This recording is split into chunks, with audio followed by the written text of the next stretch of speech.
Well, UFC 311 is officially in the books and behind us, and I'm going to go through the entire card, give you guys my immediate reaction, and break down the fights the way I saw them. So first off, starting off, we're going to go with Tagir Ulanbekov versus Clayton Carpenter.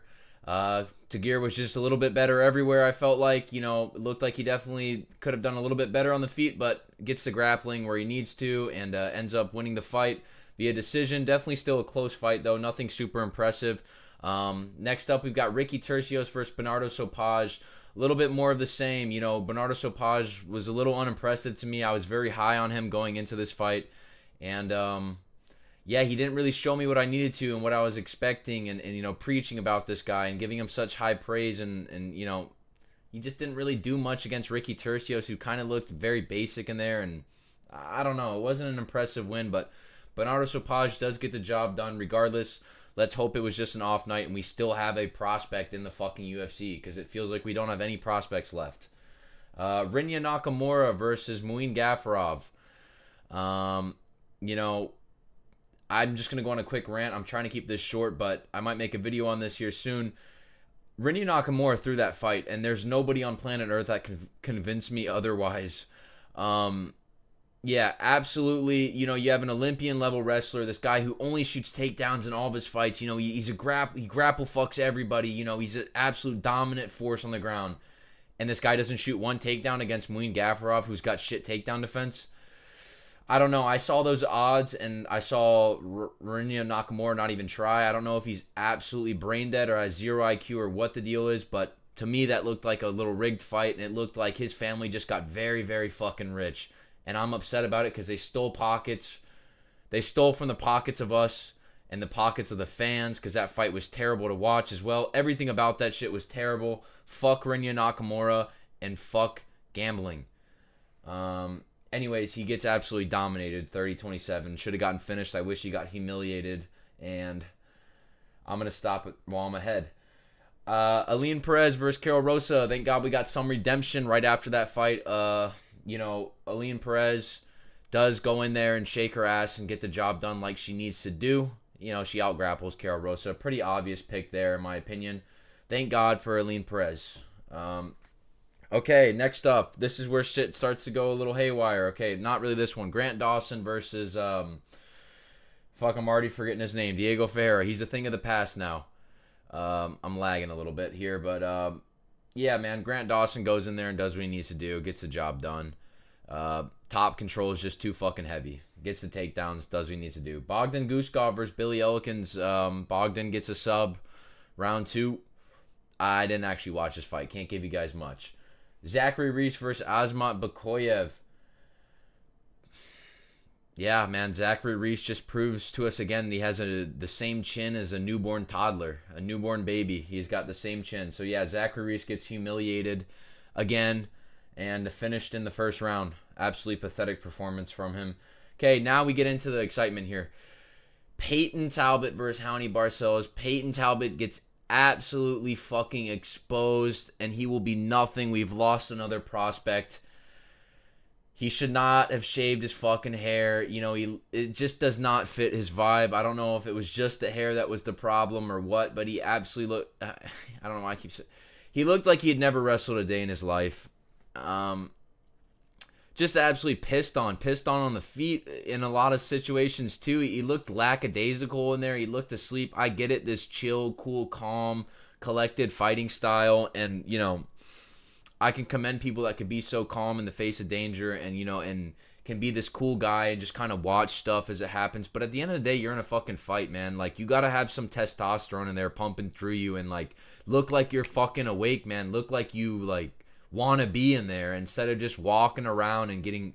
He got fucking ragdolled, humiliated, 30-27. He didn't do anything impressive in that fight, and we lost another prospect in Peyton Talbot. And you know, I think what he should have done in there, once we started to kind of get the trend, and this is what me and my buddies were saying as we were watching it, he should have laid down, face down, ass up, arching his back, and accepted his sexuality. His little black nails, watching him just get held down with his little black toenails and fingernails, just it enraged me to a different degree. So I don't know, man. I'm this card, a lot of different things. Rinya, Peyton Talbot pissed me off. Thank God that the main card was redeeming, because we get into Kevin Holland versus Rainier de Ritter, and I'm thinking that this night might make me explode. I might crash out. I was considering, a lot of different things and a lot of different scenarios about what I was gonna do had this card not gotten any better, because this, up until the main card and after the Kevin Holland fight, this might possibly have been one of the worst cards that have ever been put on. But Kevin Holland, anyways, he goes in there. It's like these fighters don't game plan. It's like they don't practice. It's like they don't train. It's like they don't have a fucking brain in there. It's like they can't follow a simple game plan, or it's like their coaches aren't making a game plan. I don't know what the deal is. I need to talk to some of these guys and figure out what's going on in their head. Did we, anticipate that the grappler, the jiu-jitsu guy, was going to go and shoot? Or, I don't know. It seems crazy to me, right? Like, let's just run into him. Let's not back up. Let's not create space. Let's not range with our jab. Let's not out-jab him with our reach advantage. Let's not do any of that. Let's just walk into the grappler. Let's do it. Sounds like a great time. Kevin Holland gets subbed in round 1 easily. He's now on, 4 out of 5 losing streak, and I'd like to see him get cut. I don't want to see any more of Kevin Holland.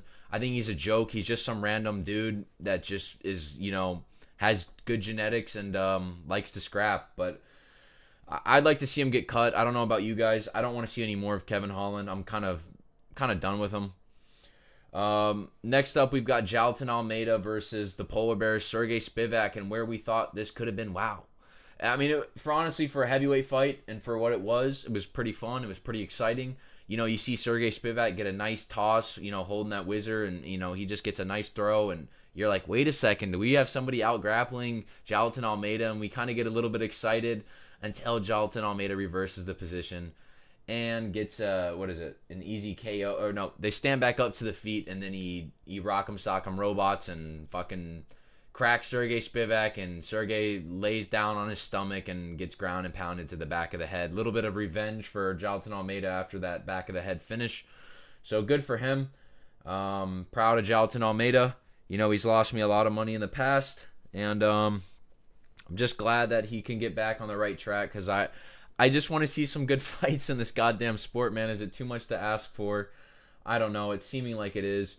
But finally, the card got saved by these next 2 fights. Thank God for Yuri Prochazka versus Jamal Hill. Yuri Prochazka does get the finish in round 3 after a super climatic, crazy fight, back and forth, tons of exchanges, fun, all of it. Yuri Prochazka, Jamal Hill, just everything that they, represent, they brought into this fight, and they fucking went for it. And Yuri, man, thank God for Yuri. Thank God for this fight. Like I said, this card would have sucked a lot of dick without it. So, good for that. I'm really tired at this point, honestly, but I will get into this Merab Dvalishvili versus Umar Nurmagomedov. This fight might have been one of the best fights I've ever watched.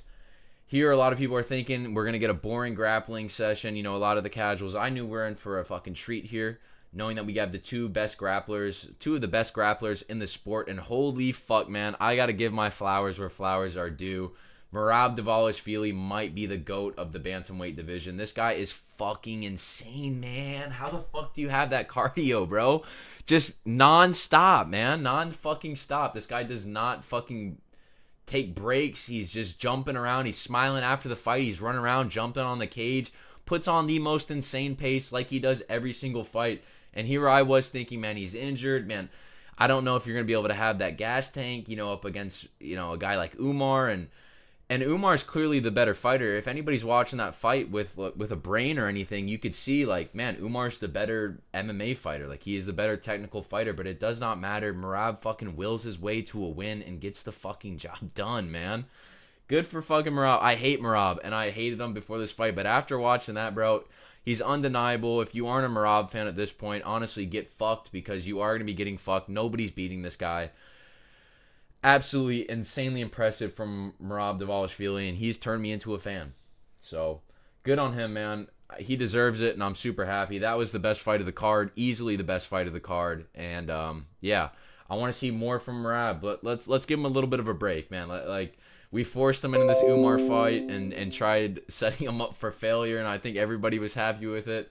And he prevailed, man. So good on him. Let's give him a little bit of a break and let him go celebrate in Georgia and run around and do what he does. So next up, we've got the last fight of the card, the main event, which was the most uneventful fight of the card and probably the worst fight of the card. This complete mismatch of Islam Makhachev versus Renato Moicano.